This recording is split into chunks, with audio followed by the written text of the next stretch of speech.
Hi, friends. I actually wrote something kind of happy for once, so I'm not trauma dumping tonight. So, it's new shit. Like literally just finished it like 20 minutes ago. So, no title because I just am indecisive. Yeah. So, a lot of references to Greek mythology if you're well versed in that. If not, I'm sorry.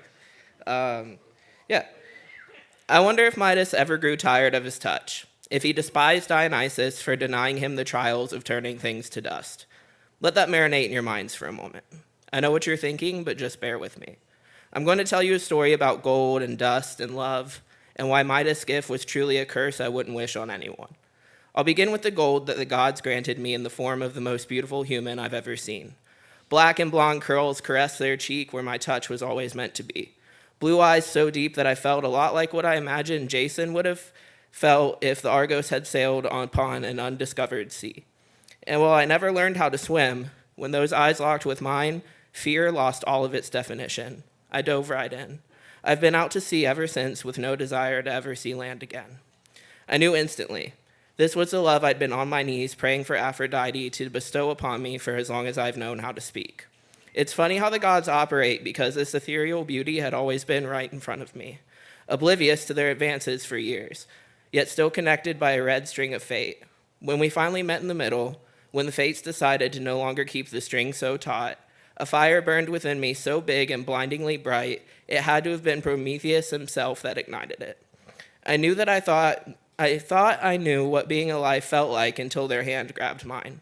Fireworks came soaring out of my soul. As if their touch was that of Adonis, I was reborn. We spent that summer loving each other like each day was our last. We were untouchable, unstoppable. Our connection was so beautiful it would have brought Eros and Psyche to tears. Those moments from that June to the following December are each engraved into gold satyrs that I will carry in my left pocket forever. No amount of drachma would ever be a fair enough trade. We were made from the same stardust, that I'm certain of. Summer passed and a bitter winter settled in. The trials we came to face put all 12 of Hercules' labors to shame. When Persephone was away for the season, our story became as bittersweet as hers in Hades. I'd even wager to say our story became a tragedy that bore pain far beyond that of Orpheus and Eurydice.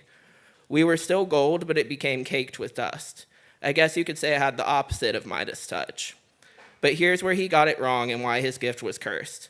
If everything you touch turns to gold, the work you put in to polish them goes out the window. You lose the magnificent moments in between the periods of the gold and the dust where your efforts reveal the beauty that always was. The allure for me of having golden things is with the labor you put in to keep them pristine. That no matter how many periods you have where you let them sit, you can always clear away that dust. So thank you, gods, but you can keep that tainted touch. I'll gladly polish the gold we lost sight of until we can see the beauty that was always underneath. Like Sisyphus pushing the rock up the hill, I will work every day, no matter how tired I grow, to make sure this love we have stays gold. Thank you.